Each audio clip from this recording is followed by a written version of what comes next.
Bonjour à vous, Parole ouverte, c'est l'émission spéciale de Radio Altitude et je suis aujourd'hui aux côtés d'Olivier Lejeune que l'on ne présente plus Bah si. dans le Ah, il faut dans le le présenter quand même.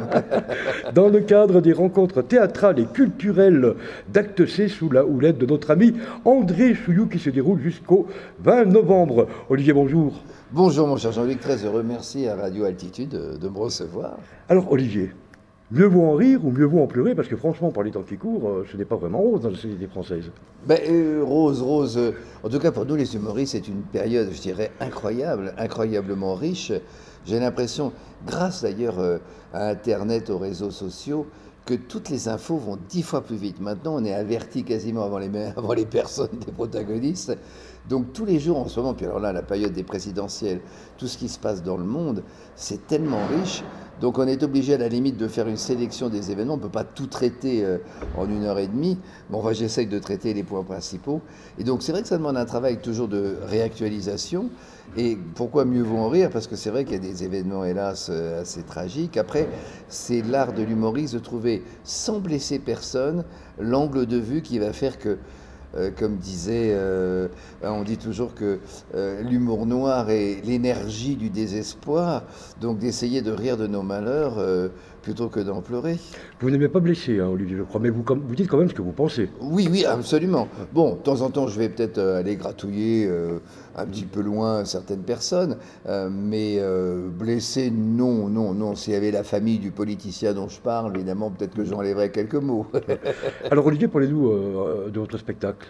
Bon, c'est un tour d'horizon, je dirais, de tout ce qui se passe, avec aussi un petit peu à la manière des chansonniers, des grands chansonniers dont j'ai été formé, puisque quand j'ai démarré, il y avait encore sur les scènes parisiennes des Jean Amadou, des Anne-Marie Carrière, des Jacques Grélot, Maurice Orgue, Robert Roca, tous ces monstres sacrés dont j'ai été sevré. Donc j'ai gardé un petit peu peut-être, je dirais, la manière fleurie dans le langage de présenter les choses, ayant le verbe assez facile, et en même temps en restant très moderne et en traitant tous les sujets actuels. Et je vois beaucoup de jeunes générations. Ce qui est agréable, c'est de faire rire aussi bien les gens de notre génération que quand j'ai des jeunes dans la salle, et il y en a beaucoup, qui rient. Et donc ça prouve que, voilà, j'essaye d'être intergénération.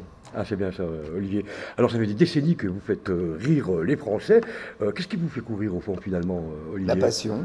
La passion. La passion, la joie de la scène, le sens du public, puisque j'alterne depuis 40 ans à la fois aussi bien le théâtre que le musical. Là, c'est mes premières armes, et le théâtre aussi, puisque j'ai fait les écoles nationales, le centre de la rue Blanche, le conservatoire, avec prix de comédie, prix de diction.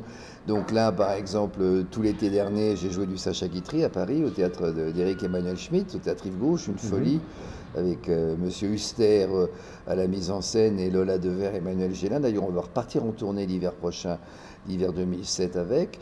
Et en même temps, quand je ne fais pas de théâtre, j'arrive à placer des one-man shows. Et donc, je suis très heureux de venir ici depuis le temps que André Chouillou me parle de C. Et je suis admiratif vraiment de cet encadrement géographique. Qu'est-ce que c'est beau, mais Ah, qu'est-ce c'est que beau de c'est savoir, beau. bien sûr. Ah, Oui, ouais. oui. Alors, humoriste depuis un demi-siècle, Ça, au ça, moins un ça, demi-siècle, ça en jette. Olivier Lejeune, comment vous voyez cette société française aujourd'hui évoluer? Ah, comment je la vois évoluer? C'est une bonne question. Jean-Luc, il a préparé, hein, il est bien. Vous avez un bon intervieweur.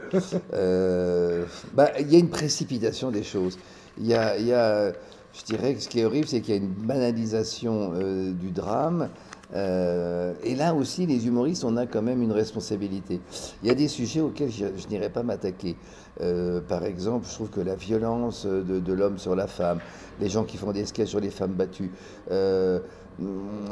d'aller rigoler sur les cancers, tout ça, c'est pas mon truc. Parce que je trouve que d'abord, ça touche toujours beaucoup de personnes, et puis que le rire banalise l'horreur.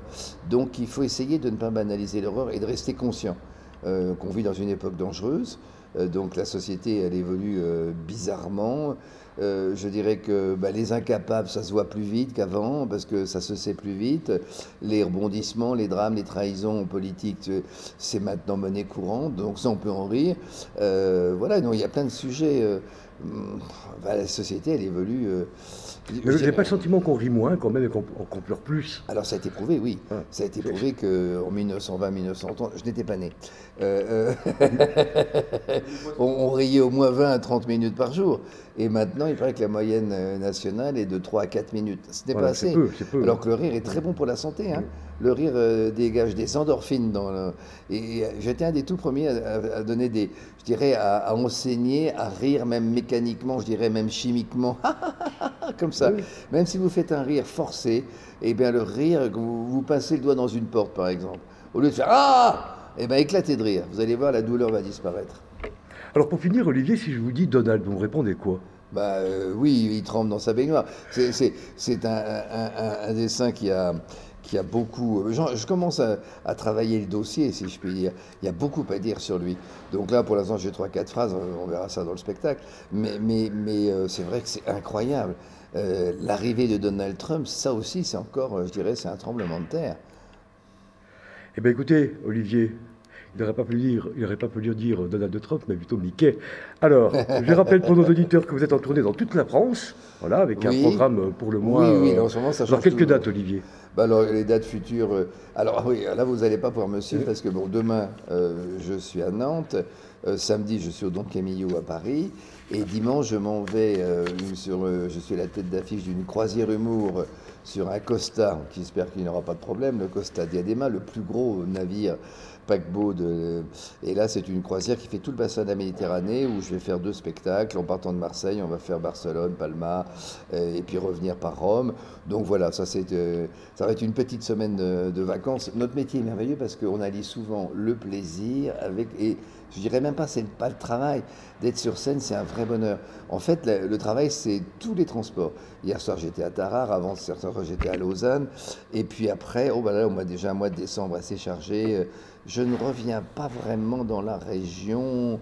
Oh non, pas avant janvier, février. À partir de janvier, regardez, on va repasser pas loin d'ici avec une pièce que j'avais écrite il y a déjà 15 ans, qui s'appelle Tout bascule, qui est une comédie avec 7 personnages, qui avait eu un bon succès. Oui. Et puis on repart avec Grâce de Capitani, entre autres. Donc voilà, donc ça sera de janvier à mai, il y a 45 villes. Et puis après, à Reguitry, septembre-novembre 2017, et déjà des projets pour janvier 2018.